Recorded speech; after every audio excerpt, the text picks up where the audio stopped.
This is Radio Caravan. This is Radio The Caravan, News. read by Shabnam Modgil. Residents of Beirut awoke to a scene of utter devastation this morning, a day after a massive explosion at the port sent shockwaves across the Lebanese capital, killing at least 100 people and wounding thousands. Smoke was still rising from the port this morning, where huge mounds of grain gushed from hollowed-out silos. Major downtown streets were littered with debris and damaged vehicles, and building facades were blown out. An official with the Lebanese Red Cross said at least 100 people were killed and more than 4,000 were wounded. Scores of people were missing, with relatives pleading on social media for help locating the loved ones. An Instagram page called Locating Victims Beirut sprang up with photos of missing people. Beirut saw what is being called its deadliest explosion ever yesterday after 2,700 tons of ammonium nitrate that had been stored in a warehouse at the seaport detonated. Fireworks and ammonium nitrate appear to have been the fuel that ignited this massive explosion that rocked the Lebanese capital of Beirut, and the scale of the damage from the epicenter of the explosion at the port of Beirut to the windows blown out kilometers away resembles other blasts involving the chemical compound commonly used as an agricultural fertilizer. Army personnel and rescue workers sifted through mountains of rubble from a massive explosion and flattened Lebanon's main port, looking for survivors from that blast. A UNIFIL maritime task force ship that was docked in Beirut port was damaged, and some naval peacekeepers were injured, some of them seriously, in this huge explosion. Lebanon's main grain silo at Beirut port was destroyed in this blast, along with the wheat inside, leaving the nation with less than a month's reserves of the grain, although other vessels with supplies are on the way. At a coronavirus briefing last night, President Trump said the explosion that rocked Beirut earlier in the day was caused by a bomb of some kind. Officials in Lebanon had previously stated the blast came from a large quantity of explosive material that were being held in a warehouse. But President Trump, citing conversations with top U.S. military personnel, characterized the explosion as an attack. He has offered his condolences to the people of Beirut and said the United States stands ready to assist Lebanon. A massive explosion in Lebanon's capital city of Beirut, leaving a trail of utter devastation, sending shockwaves across the city.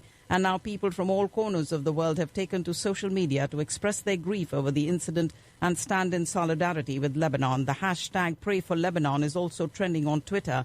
Joining the thousands paying tribute is Dubai's Burj Khalifa. The official handle of the skyscraper shared an image of the structure lit up, showcasing the flag of Lebanon.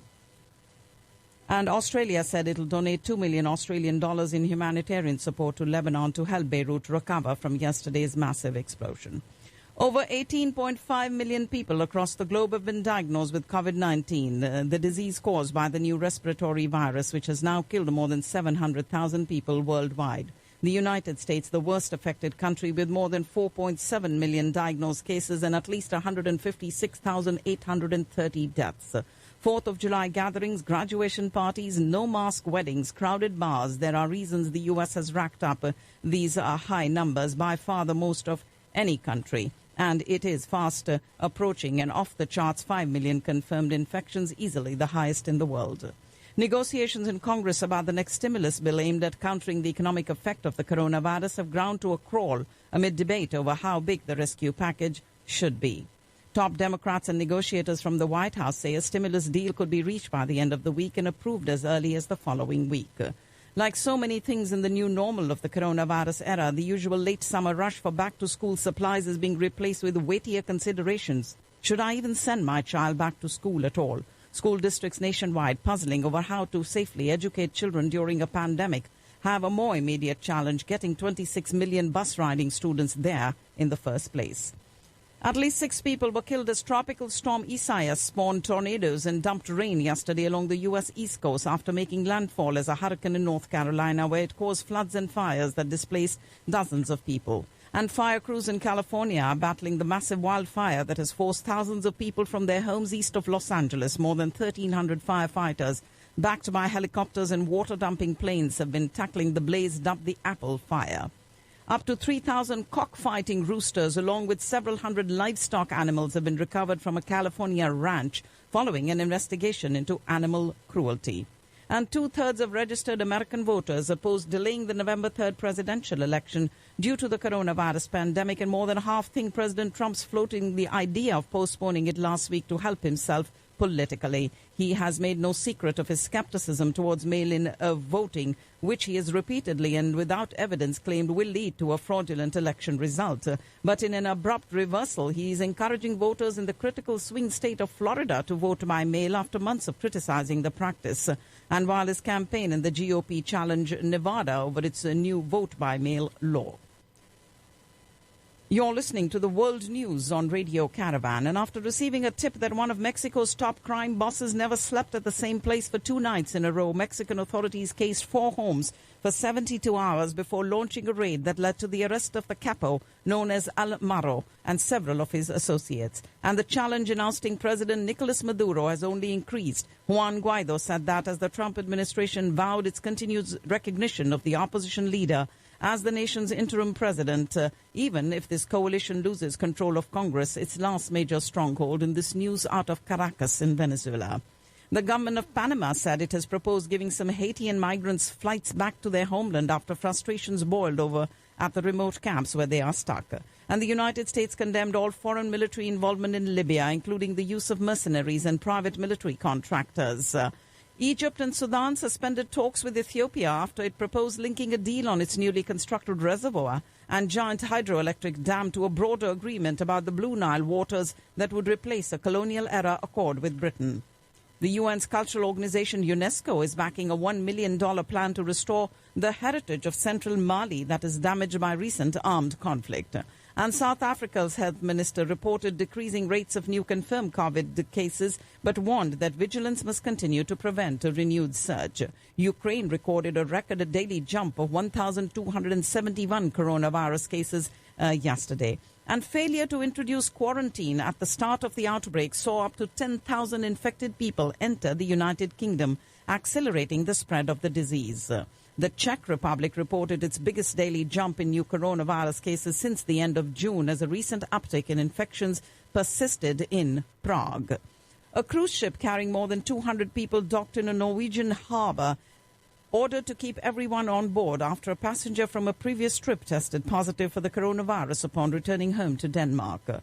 And the U.S. Secretary of Health and Human Services is scheduled to visit Taiwan in the coming days in the highest-level visit by an American cabinet official since the break in formal diplomatic relations between Washington and Taipei in 1979. The visit by Alex Azar and especially a planned meeting with Taiwan's president will likely create a new friction between the United States and China, which claims Taiwan as its own territory to be annexed by force if necessary.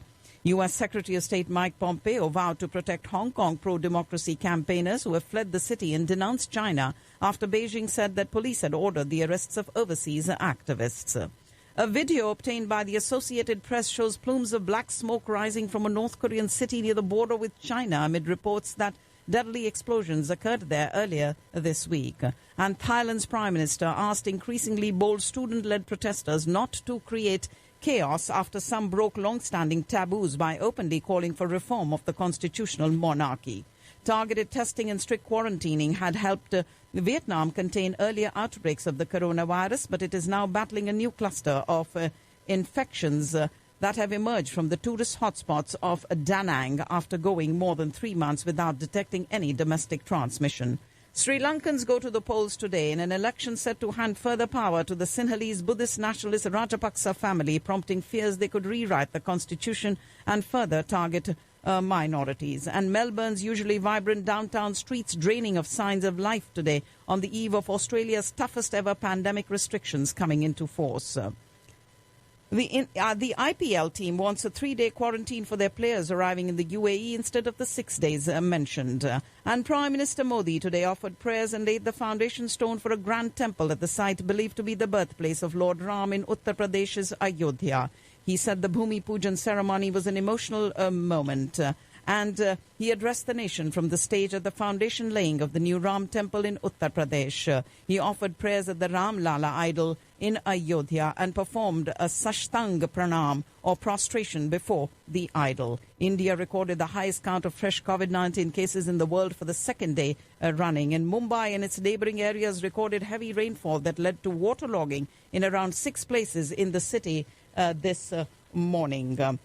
The high-powered China study group met to assess feedback from the August 2nd meeting of Indian and Chinese military commanders in Moldo-Chushul, even as ground reports indicate that the People's Liberation Army is dragging its feet in restoring status quo in eastern Ladakh. China said that unilateral changes India made to the status of the former state of Jammu and Kashmir by splitting it into two separate union territories last year were illegal and invalid, and called on India and Pakistan to resolve the dispute over Kashmir. A meeting of some political parties called by Jammu and Kashmir's veteran leader Farooq Abdullah today to discuss the situation there has to be cancelled.